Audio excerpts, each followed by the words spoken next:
So hello everyone, welcome back to our YouTube channel. आज की इस वीडियो में हम पढ़ेंगे कोल और पेट्रोलियम के बारे में। आपने इन दोनों का नाम तो सुना ही होगा और आपको ये भी पता होगा कि ये हमें कहाँ से मिलते हैं, इनका फॉर्मेशन कैसे हो ये भले ही ना पता हो। तो आज की इस वीडियो में हम पढ़ेंगे कि कोल का फॉर्मेशन कैसे हुआ, ठीक है। और कोल से हमें क्या क्या चीजें मिलती हैं, पेट्रोलियम क्या है, इससे क्या क्या क्या चीजें मिलती हैं, और उन चीजों को बनाने के लिए हमें कौन सा प्रोसेस अपनाना पड़ेगा। तो वो सारी चीजें आज हम इस वीडियो में कवर करने वाले हैं। तो सबसे पहले हमें कोल और पेट्रोलियम को समझने के लिए क्या समझना पड़ेगा, रिसोर्सेज। रिसोर्सेज क्या चीज है आपको पता है? जो हमारी अर्थ है वो एक ऐसा प्लेनेट है जिसने हमारी हर एक कमी को पूरा किया है। अर्थ हमारे लिए एक प्रीशियस प्लेनेट है, ठीक है।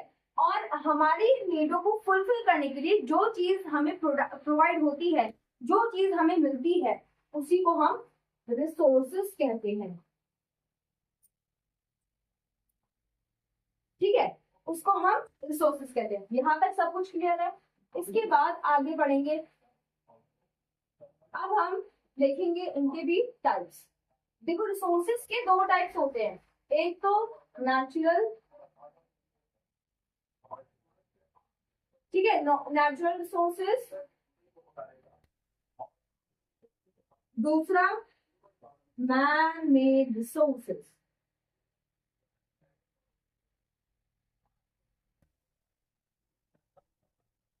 ठीक है।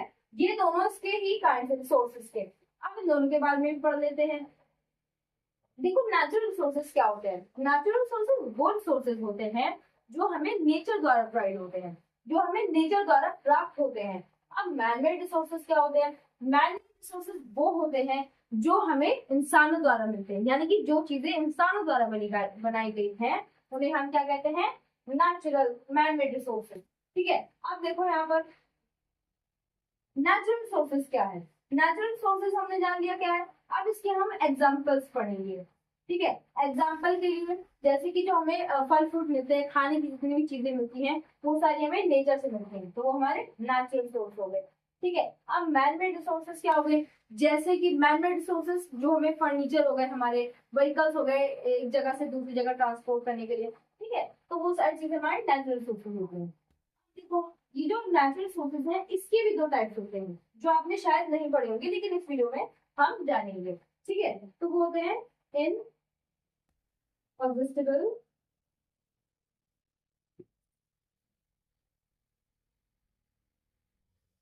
तो नेचुरल रिसोर्सेज के भी दो टाइप्स हैं जो मैंने अभी आपको बताए, इनएग्जिस्टेबल रिसोर्स और एग्जॉस्टेबल रिसोर्स, ठीक है। अब जो हमारे इनएग्जिस्टेबल रिसोर्सेज होते हैं वो क्या होते हैं?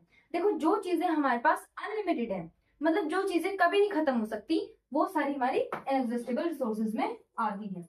अब जो चीजें एग्जिस्टेबल रिसोर्सेज होती हैं, मतलब जो चीजें हमारे पास लिमिटेड क्वांटिटी में है।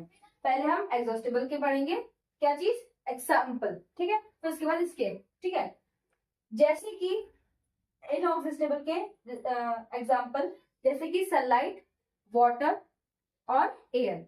एयर कभी रुकना बंद नहीं हो सकती, मतलब अगर हमें अभी महसूस नहीं होता, कभी कभार हमें जब अपने आसपास महसूस नहीं होती कि हवा नहीं चल रही है तो हम सोचते हैं हवा ही नहीं चल रही है, लेकिन ऐसा नहीं है। हवा चल रही है लेकिन वो हमें महसूस नहीं हो रही है, बहुत हल्की हल्की चल रही है, क्योंकि अगर हवा रुक गई तो हमें सांस लेने में दिक्कत होगी, ठीक है। तो वो चीज हमारी इनएग्जिस्टेबल होती है। अब एग्जॉस्टेबल रिसोर्सेज आ गए, फ्रेश वाटर। अब आप कहो वाटर तो अनलिमिटेड है, तो फिर क्यों हमें इसको सेव करना चाहिए? जैसे कि मैंने आपको अभी एग्जॉस्टेबल रिसोर्स के एक एग्जांपल बताया, फ्रेश वाटर यानी कि लिमिटेड है, जो हमारे पास वाटर है वो अनलिमिटेड है, बट उसमें से जितना भी पानी पीने लायक है, जो फ्रेश वाटर है वो लिमिटेड है, ठीक है। तो वो चीज हमारी एग्जॉस्टेबल रिसोर्सेज में आती है। अब एग्जॉस्टेबल रिसोर्सेज जैसे कि अभी मैंने आपको बताया, फ्रेश वाटर और कोल, पेट्रोलियम, ये सारी चीजें हमारी किस में आती हैं? एग्जॉस्टेबल रिसोर्सेज में। देखो, अब इसी में से हम पढ़ेंगे आज कोल और पेट्रोलियम के बारे में, ठीक है। तो हम आज किसके बारे में पढ़ेंगे? कोल और पेट्रोलियम के बारे में, ठीक है। सबसे पहले हम क्या पढ़ेंगे कि कोल का फॉर्मेशन कैसे हुआ है, उससे आपको समझ में आ जाएगा कि कोल क्या चीज है, उसमें क्या क्या चीजें होती हैं, ठीक है। चलिए आगे बढ़ते हैं। ओके, सो नाउ अब हम पढ़ेंगे फॉर्मेशन ऑफ कोल। यहाँ पर मैंने आपके लिए एक साइकिल बनाई है जिसकी मदद से आप फॉर्मेशन ऑफ कोल यानी कि कोल की फॉर्मेशन को आसानी से समझ पाओगे।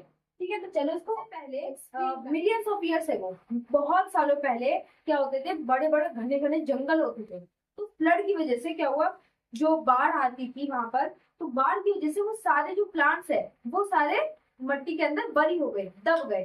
तो उसकी वजह से वहां पर सॉइल के अंदर उनको एक्सेसिव एक्सेसिव हीट मिली, एक्सेसिव प्रेशर मिला, जिसकी वजह से वो एक हार्ड रॉकी सब्सटेंस में चेंज हो गए, जिसका नाम हमने क्या रखा, कोल।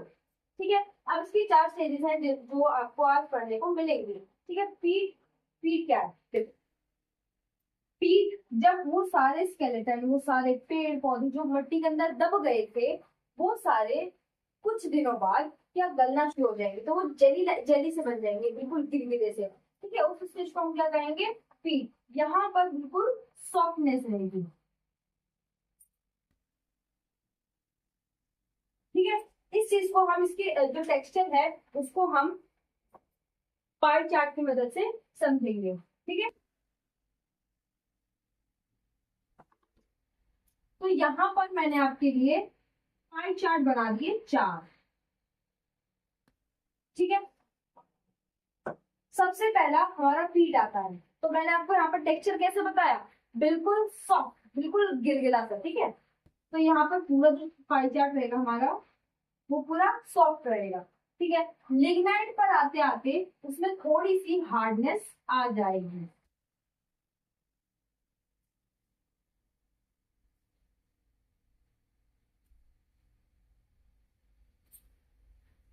ठीक है, लेकिन सॉफ्टनेस अभी भी रहेगी। ठीक है, अभी भी सॉफ्ट रहेगा। और यहाँ पर जो हमारा कलर रहेगा ना, वो उसका ब्राउन हो जाएगा। कैसा हो जाएगा, ब्राउन। ठीक है, अब आते हैं हम बिटुमिनस पे। बिटुमिनस यहाँ पर जो हमारी हार्डनेस रहेगी वो ज्यादा हो जाएगी और जो सॉफ्टनेस है वो कम हो जाएगी।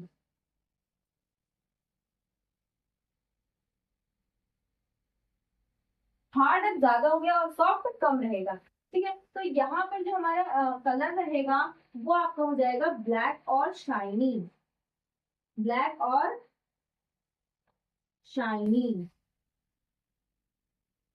ठीक है,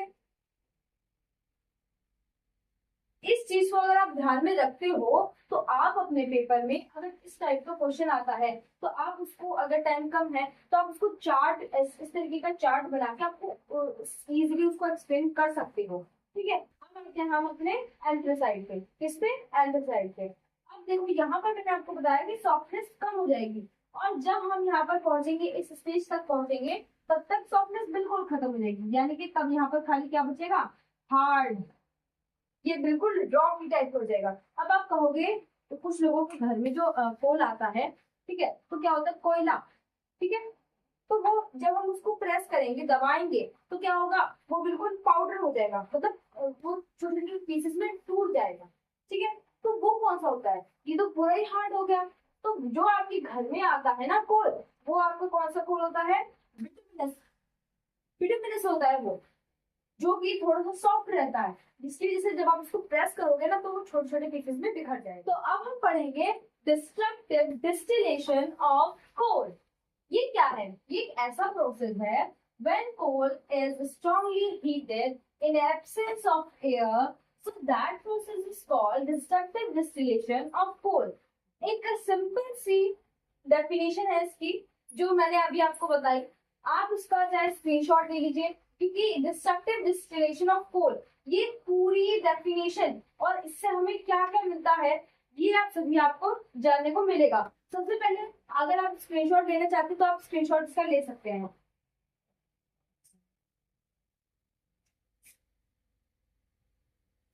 तो अब हम पढ़ेंगे कि ये प्रोसेस क्या कहता है। देखो, जब भी हम कोल को, जब हमने कोल निकाला, ठीक है, अब हम उसको डायरेक्टली तो यूज नहीं कर सकते, तो हम क्या करेंगे, पहले उसको हीट करेंगे। क्या, उसको पहले जलाएंगे in absence of air, air की एब्सेंस में, यानी कि एयर बिना बिना एयर के उसको हाईली हीट किया जाएगा। उसके बाद जो हमारे पास जो सब्सटेंस आता है उसमें हमें 4 चीजें मिलती हैं। Coal tar, coke, ammonia liquid and coal gas. अब इन चारों के बारे में हम बाद में पढ़ेंगे, पहले हम देख लेते हैं स्कोप। ठीक है, जब हमने ये डिस्ट्रक्टेड डिस्टिलेशन ऑफ कोल इस प्रोसेस को किया तो हमें ये चार लिक्विड, चार चीजें मिली हैं। ये क्या है? Coal tar, coal tar a thick liquid used to make many liquid, many chemicals. ठीक है, कोल तार एक गाढ़ा सा लिक्विड है जो क्या केमिकल्स को बनाने में यूज होता है। अब देखो, आपको मैं बता दूं, ये एक इसका फैक्ट है, कोल तार को इसकी आइडेंटिटी है।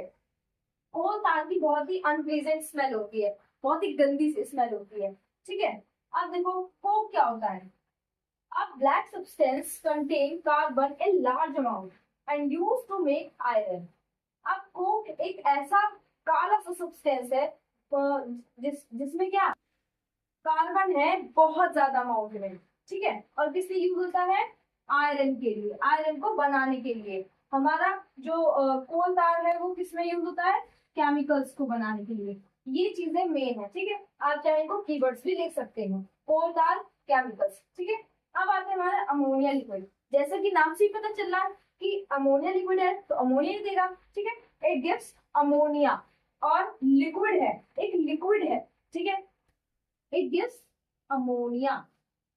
इसके बाद नेक्स्ट आता है हमारा coal tar, sorry coal gas.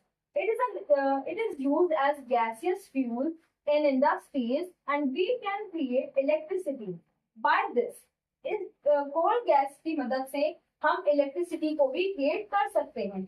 और ये जो इंडस्ट्रीज होती है ना, बड़ी बड़ी इंडस्ट्रीज, उनमें यूज होता है कि coal gas as a gaseous fuel. So कैसी लगी आप सभी को वीडियो, कमेंट सेक्शन में जरूर बताना। और अगर आपको इस कोल से रिलेटेड कोई भी डाउट है तो आप कमेंट सेक्शन में पूछ सकते हैं। और नेक्स्ट पार्ट जो हमारा रहेगा वो हमारा पेट्रोलियम पे रहेगा। तो मिलते हैं नेक्स्ट वीडियो में, तब तक के लिए जय हिंद, जय भारत, वंदे मातरम।